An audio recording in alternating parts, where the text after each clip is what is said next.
आज भारत के बाहर के देशों से भारत को खतरा नहीं है, भारत के अंदर करोड़ों गद्दारों से भारत को खतरा है। 1947 में देश बटा 10 लाख लोग मरे, उसके लिए कौन जिम्मेदार है? 80 के दंगे हुए, 84 के दंगे हुए, इसके लिए कौन जिम्मेदार है?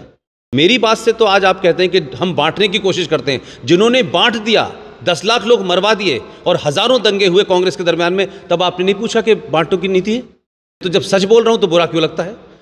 लेकिन विदेशी ताकतें, चाहे वो कनाडा हो चाहे पाकिस्तान हो, वो उनका किसानों के आंदोलन से क्या संबंध है? डिबेट नहीं, ये फैक्ट की बात है। डिबेट की बात है sir. No, it's not a debate, it's a fact. जिहाद का जिक्र कहां आया है? पुष्पेन की डिक्शनरी में नहीं आया, सावरकर की डिक्शनरी में नहीं आया, आरएसएस बीजेपी की डिक्शनरी में नहीं आया। कुरान शरीफ की सूरा नंबर 9 आयत नंबर 5 पढ़ें, वो साफ साफ ये कहती है कि जो मुशरिक हैं, मुशरिक कौन? जो मूर्ति पूजक हैं, उनका कत्ल वाजिब है। वो तो ये कहते हैं कि भारत का संविधान बाद में है, कुरान हमारे लिए पहले है। I am not ready to buy to equate the binary between Quran and Ramayana. The fourth state में आपका स्वागत है। मैं गौहर। पहले तो सबको जय श्री राम। आज हमारे साथ जो सेंसेशंस हैं, एक जो हैं वो यूट्यूब पे बाखूबी, आपने उनको सुना होगा, हर मुद्दे पे अपनी बात बाखूबी रखते हैं और खुल के रखते हैं, विचार भी थोड़े हटके हैं। पुष्पेंद्र कुलश्रेष्ठ जी आज हमारे साथ हैं। सर, द फोर्थ स्टेट में आपका स्वागत है। Thank you very much. Please sir, आज सावरकर जी पे आपने रखा है, स्मारक उनका यहाँ पे रखा है। सर, सबसे पहली बात 30 मार्च 1920 सर, बात की जाती है मर्सी पिटीशन की। सर, आपका उस पर क्या स्टैंड है? क्योंकि बहुत बार पटल पे भी, राज्यसभा लोकसभा के पटल पे भी काफ़ी बार जो है राजनीतिक पार्टियों ने कुछ लेटर्स दिखाई हैं, कुछ मर्सी पिटीशन दिखाई हैं वीर सावरकर जी की। आपका क्या इस पर स्टैंड है?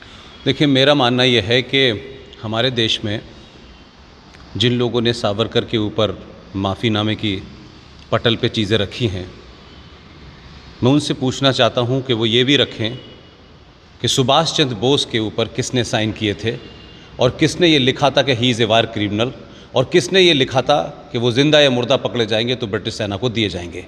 ये डॉक्यूमेंट तो डिक्लासीफाई हो गए, तो ऐसा कोई डॉक्यूमेंट तो रखा नहीं उन्होंने।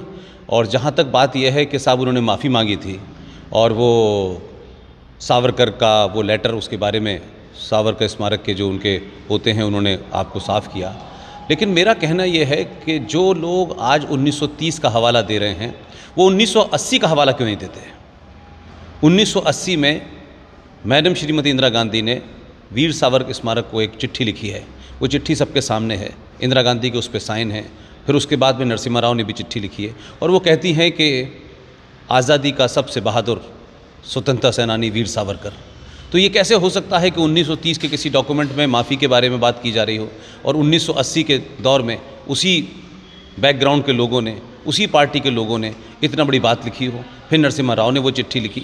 तो सवाल यह है कि उन्होंने चिट्ठी ये लिखी थी कि वो जितने भी, जिन लोगों को भी आपने वहाँ रखा है अंडमान में, उस नियम के तहत आपको उनको छोड़ना चाहिए, बाहर जाने का हक देना चाहिए। तो उन्होंने सार्वजनिक लिखी थी, ये नहीं कहा कि माफ़ कर दीजिए। मर्सी पिटीशन में ये कहीं नहीं उन्होंने लिखा कि मुझे छोड़ दीजिए। उनका आपको अधिकार के तहत, इनका अधिकार है कि आप इन्हें बाहर जाने दें, इन्हें छोड़ें, और सबकी माफ़ी की बात की थी। उन्होंने ये नहीं कहा कि मुझे छोड़ दो। तो मैं नहीं मानता कि ये कोई माफ़ीनामे की। आपके पास समय भी कम है, आज सवाल भी ज़्यादा हैं। दूसरा सवाल ये होगा सर, वीर सावरकर जी को लेकर जो कोट्स बहुत सारे आते हैं सोशल मीडिया पे, खासकर एक कोट बहुत ज़्यादा आता है। पहले तो मैं पुष्टि चाहूँगा कि वो कोट सही भी है या नहीं। ये कोट है कि Christians and Muslims are threat for the nation, not Britishers. क्या ये कोट सही है? पहले तो इस पर पुष्टि दीजिए आप। देखिए, मैं मानता हूँ कि वीर सावरकर पे अगर कोई रिसर्च किसी ने की है तो सावरकर साहब यहाँ मौजूद हैं, ये सवाल आप उनसे पूछें, क्योंकि मेरी स्टडी इस पे बहुत ज़्यादा नहीं है। मैं इस पे कोई आपको जवाब दूं, लेकिन जितना साहित्य मेरे पास आया है, मैंने तो अभी ऐसा नहीं पढ़ा है कि साहब इस देश में मुसलमान और क्रिश्चियन जो हैं वो थ्रेट हैं अंग्रेज़ों के मुकाबले में। जैसे आज मैं आपसे कहूँ, आज के संदर्भ में कहूँ, आज भारत का ख़तरा न पाकिस्तान है न चाइना है। अगर मैं इसको इस तरीके से कहूँ तो इसको कोई मिसकोट कर सकता है। आज भारत के बाहर के देशों से भारत को खतरा नहीं है, भारत के अंदर करोड़ों गद्दारों से भारत को खतरा है। फॉर एग्जाम्पल सर, मैं ये मानता हूँ कि आज जो शाहीन बाग बन रहे हैं, आज जो आंदोलन हो रहे हैं, आज जो सीए के खिलाफ जो संसद में कानून पास होता है उसके खिलाफ लोग तोड़ते हैं, आज विदेशी ऐसा लगता है सर, समय कम है, ऐसा लगता है सर जब आप ये बातें करते हैं कि कहीं ना कहीं डिवाइड वापस आए, क्योंकि जो इंडिया है वो डाइवर्सिटी पे बिल्ट है, और जब सब आप ये बात करते हैं तो लगता है कहीं ना कहीं बांटने की कोशिश। नहीं, मैं ये कह रहा हूँ कि 1947 में मैं था, 1947 में देश बटा 10 लाख लोग मरे, उसके लिए कौन जिम्मेदार है? 80 के दंगे हुए, 84 के दंगे हुए, इसके लिए कौन जिम्मेदार है? मेरी बात से तो आज आप कहते हैं कि हम बांटने की कोशिश करते हैं। जिन्होंने बांट दिया, 10 लाख लोग मरवा दिए और हज़ारों दंगे हुए कांग्रेस के दरमियान में, तब आपने नहीं पूछा कि बांटो की नीति है? मैं तो जब सच बोल रहा हूं तो बुरा क्यों लगता है? सवाल यह है कि अगर इस देश को आप शाहीन बाग पे आंदोलन करिए, लेकिन विदेशी ताकतें, चाहे वो कनाडा हो चाहे पाकिस्तान हो, वो उनका किसानों के आंदोलन से क्या संबंध है? और शाहीन बाग के ऊपर बैठने वालों का क्या अधिकार है कि वो इस बात को मिस इन्फॉर्मेशन करें कि संसद ने मुसलमानों की नागरिकता समाप्त करने के लिए कहा है? ये इस देश में र्यूमर फैला करके आप किसको बहकाना चाहते हैं?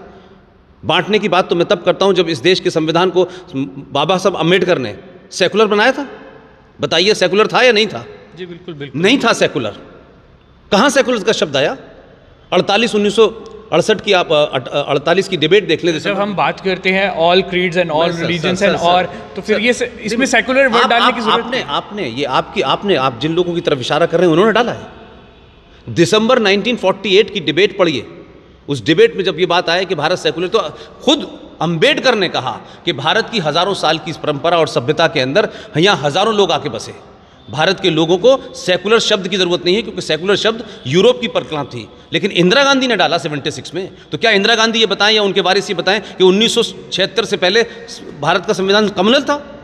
चलिए सर, ये डिबेट की बात है। ये डिबेट नहीं, ये फैक्ट की बात है। डिबेट की बात है sir. No, it's not a debate, it's a fact. Sir अगला सवाल पे आता हूँ। अगला सवाल, आप बहुत सारे यूट्यूब की वीडियोस में आप जिहाद पे बात करते दिखते हैं। सर, आपका जिहाद को लेके क्या स्टैंड है और आप जिहाद को क्या समझते हैं? जिहाद का जिक्र कहाँ आया है? पुष्पेन की डिक्शनरी में नहीं आया, सावरकर की डिक्शनरी में नहीं आया, आरएसएस बीजेपी की डिक्शनरी में नहीं आया। आप कुरान शरीफ की सूरा नंबर 9 आयत नंबर 5 पढ़ें। वो साफ साफ ये कहती है कि जो मुशरिक हैं, मुशरिक कौन? जो मूर्ति पूजक हैं, उनका कत्ल वाजिब है। और ये बात मैं नहीं कह रहा। 31 जुलाई 1986 में जस्टिस ZS लोहात ने 24 आयतें कुरान की ये कहते हुए ठुकराया गया कि ये 24 आयतें जब तक कुरान शरीफ की रहेंगी, देश के अंदर कभी भाईचारा नहीं हो सकता, क्योंकि 24 की 24 आयतें देश में दूसरे मजहब के मानने वालों का कत्ल गारत की इजाज़त देती है। तो जब वहीं सर हम इस्लामिक हिस्ट्री पढ़ते हैं, जो मक्का में, मदीना में जो मुशरिक थे, जो मूर्ति पूजा करते थे, उनको कहीं ना मारा नहीं गया, उनको माफी देके कुरान की बात कर रहा हूं। कुरान की अगर बात करते हैं सर, कुरान मानते हैं कहीं ना मुसलमान के लिए कुरान महत्वपूर्ण है कि नहीं? पहले आप बिल्कुल सर महत्वपूर्ण होगा उनके लिए। मिसकोट नहीं करते कहीं ना कहीं। आप सर, आप जिहाद की बात करें या जिहाद अकबर की बात करें? पहले आप ये क्लियर। पहली बात यह है कि कुरान को मुसलमान डिनाउंस करते हैं कि हम कुरान को नहीं मानते। वो तो ये कहते हैं कि भारत का संविधान बाद में है, कुरान हमारे लिए पहले है। बताएं ये बात, बताएं इस बात पे कोई मुसलमान जवाब देगा कि कह देंगे साहब हम कुरान को नहीं मानते? वो तो 1400 साल पुरानी बात है। किसने कत्ल किया था मोहम्मद साहब के दामाद का? किसने कत्ल किया था उनकी बेटी का? किसने कत्ल किया था उनके नवासों का? हिंदू गए थे करने के लिए, क्रिश्चियन गए थे करने के लिए।